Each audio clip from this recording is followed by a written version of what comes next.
Yeah, I remember just how crazy the week was for him. Really just kind of trying to prepare for the game while still managing all the media and all the things you have to do. And especially I think because he was, won the MLP that year, so he had that whole award ceremony and all those things to deal with as well. But, at the end of the day, we just got to make sure we're prepared however we can, deal with the distractions and the things that are out of the ordinary of your normal week of preparation, the different practice schedules, kind of times changing. It's just another level of adversity that we've always preached that we can overcome, and we attack, and we lean in each other. A lot of these players have been in the Grey Cup before on our team just 2 years ago, and so I think we're going to be ready for sure.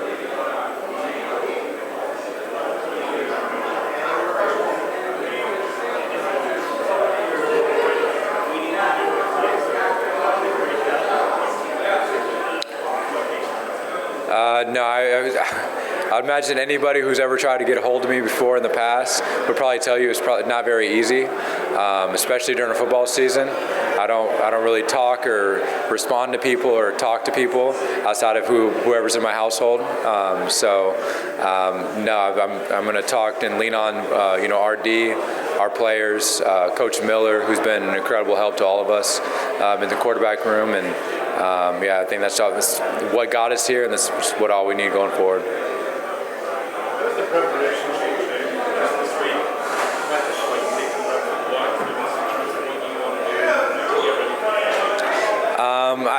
Well, physically getting reps will be nice. Going into the Edmonton game, I had 0 reps.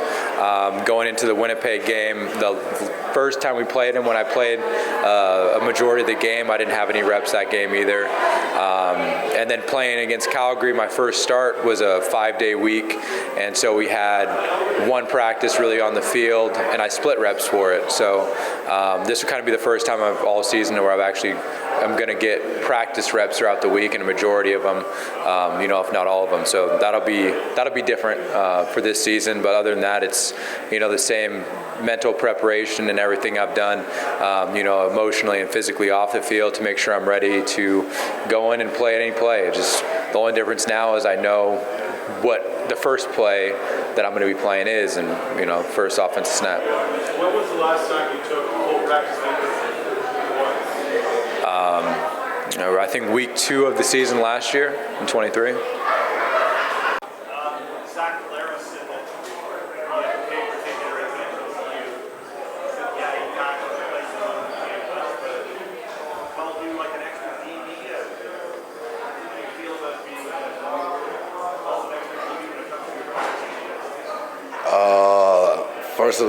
First I'll probably say thank you, Zach. I appreciate that.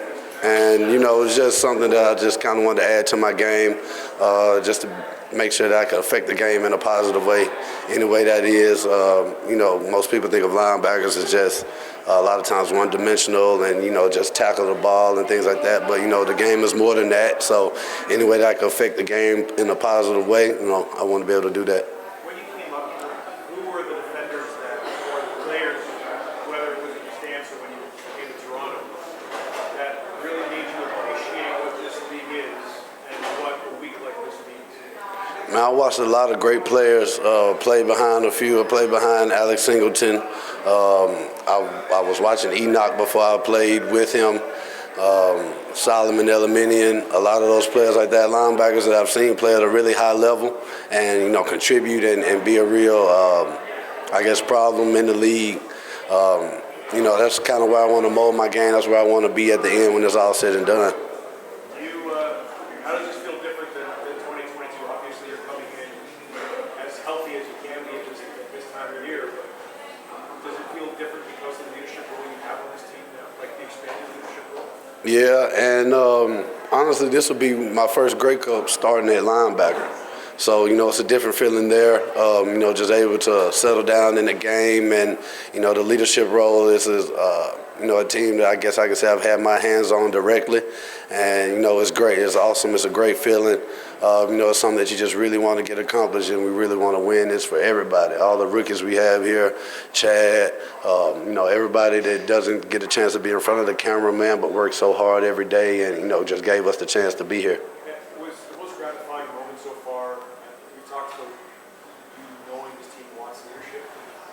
to know that when Chad went down, the entire team ran right off the sidelines and was huddled around him? Does that show you everything you want to know? Yeah, man. You know, this is a brotherhood. We all friends. We're not just co-workers. You know, we all enjoy coming to work every day. We all enjoy being around each other. And, you know, Chad's one of those guys that has a lot of energy and people can feed off of that and things like that. So, you know, to see him go down, you know, that it does something to your team. But the fight and resilience that this team has, you know, we're not going to let it affect us in a negative way. You know, we're going to use that positively and go out and get this win. You talked about Enoch and Sully and Single. What are some of the things you talked about? What kind of put them all in the blender? Yeah. What were some of the traits, the ingredients that you got from them? Alex, man, Alex was one of those players that was all over the field. Like, you know, he was coming out of the year with 130 tackles, 120 tackles, you know, consistently. And, you know, just that model, he was always on the field as well, too. He was always healthy. And that model of that, Enoch being the leader that he was, you know, he was a physical presence on the field, but, you know, you knew that team was behind him 1,000%, and Solomon the same way.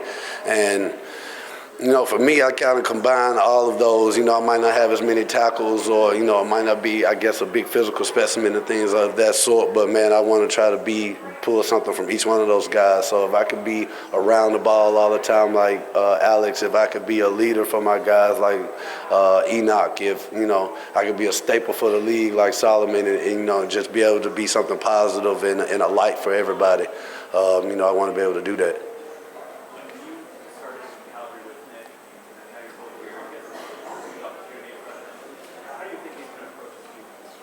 Man, like a normal week. You know, he knows he got us behind him 1,000%. He knows no one has any questions. No one wonders what's going to happen.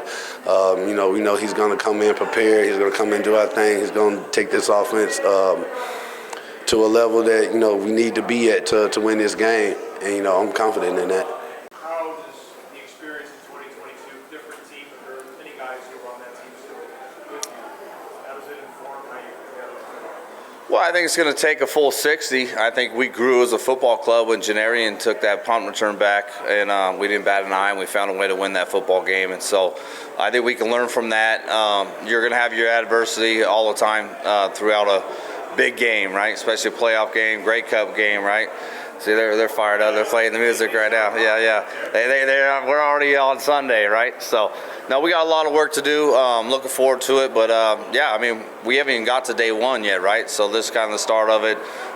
We got a full week ahead of us.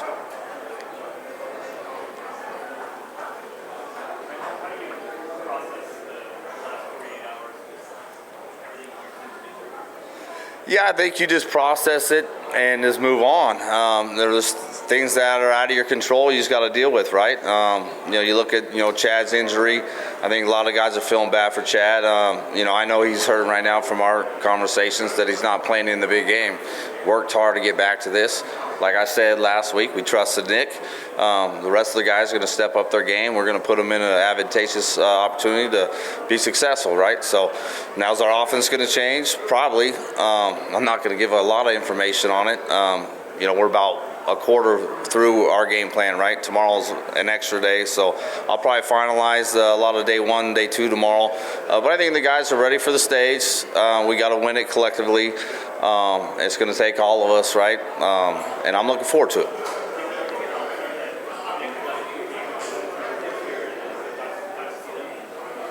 Yeah, I mean, yeah, he got to, you know, play, and you know, he's seen their defense. Now they've morphed to a different type of coverage. Now they still play their back end a little bit differently. The front end's looking a little bit different. But I think, you know, Nick's played in a lot of big games, right? Now, has he been played in a Grey Cup yet? No, he hasn't.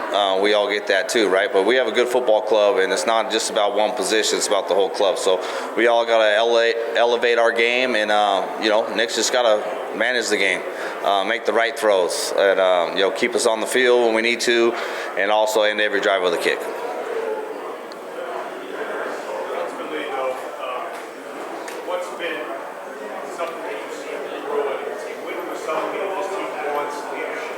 From your perspective, what does that mean? And how have you seen these guys? Yeah, well, I'll tell you what. I told those guys last week. my first 2 years, there were some guys I didn't really enjoy coaching, right? And then you look over our last 2 years, we've had a great locker room. And we all know who those guys are. They're not here no more. But last year we came together as an organization. You can see our culture where we're at now, right? We didn't finish. Okay, we didn't finish last year, but now we're here and an opportunity to finish. It's gonna be tough, but the leadership in that room, it really starts with Wynton too. All right, now Chad's not here; he's our offensive leader. It starts with Wynton, and those guys enjoy each other. They enjoy going to work. They challenge each other. They hold each other accountable. I always say that the head coach kind of sets the expectations to start the year, but the locker room holds the standards together, and can't be more proud of those guys. We had our ups and downs this year. Ain't easy. You look back at 22, we were 4-5, won the Grey Cup. This year we worked our way to get here. We're playing good football, as are they, right? They won 7 of the last 9 games, so they're starting 2-6. They're playing good football. 2 best teams are here for a reason. You're right. Execution aside, you were a player at first. You thought that was that Grey Cup game that you played. What was the things that you wish you could take back? Yeah, I think just the inexperience, like the first pick I threw, which hit the ground. We didn't have challenge then those days, right? But it was a stick route, 6-yard speed out, Milt, and they brought Gordon, number 26, through the guts, right, out of a wide front, double barrel, my cover 4. So I hit my back foot, rip it. Well, Milt's not out of his break, but I seen it before Milt did, right? So me and Chad had the same conversation last week. We threw the same pick in practice. I said, they're not going to see it like that, Chad. And Kai, hooked it up. I said, he's going to see that corner. Now it's going to look like cloud. You got to slow it down, right? Well, I didn't have that teaching. I was new to the league, right? And so that's kind of the process we're going to put Nick in and, put him in an advantageous spot. He doesn't have to win the game. You don't have to be a hero. Manage the game, let your playmakers get in space. And, we, like I said, our receivers, if they're going to drop deep, we got to have to yak it up. The decision to bring Brian back, does that then influence where depth chart will be for quarterbacks involved? Or is he just coming in and is he will be the third? Yeah, he'll be the third right now. I mean, we still got a week of work, right? I mean, Cam was beat up at the end of the year, right? So that's how Nick got on the field in Edmonton. We wanted to play Cam. Cam gets beat up. Nick goes in there, throws for 378, right? So, I think Nick's proven. I think Cam's a good player as well. Fortunate for him, he got hurt in the last game. Now, Brian's going to fit in that mold, but I also expect a big week out of him as far as preparation, and he should be ready to play as well. You never know in this game. But he also brings in a little bit inside information, doesn't he, as well, from the time that he's been with the ball. Yeah, we'll see. Haven't got a chance. I seen him last night when I was leaving out of the building. He just got in. He had his physical stuff like that. So, yeah, we'll see. I mean, we kind of got a good feeling of what they're doing defensively. Now, maybe offensively he can give something to our guys. But, I don't read in too much of that stuff. Like, he was in Winnipeg right before we played him, too. Like, was he going to give us all that stuff? It's pretty easy to look through that thing. But it's tough to communicate it from the sideline to your defensive players, most importantly. So, like, there's stuff I'm watching Calgary or Saskatchewan, and they're throwing signals. I know exactly what the play is, and I'm yelling it out, and our defense has no clue what I'm talking about. So, it's not that easy to communicate it with 20-second play clock.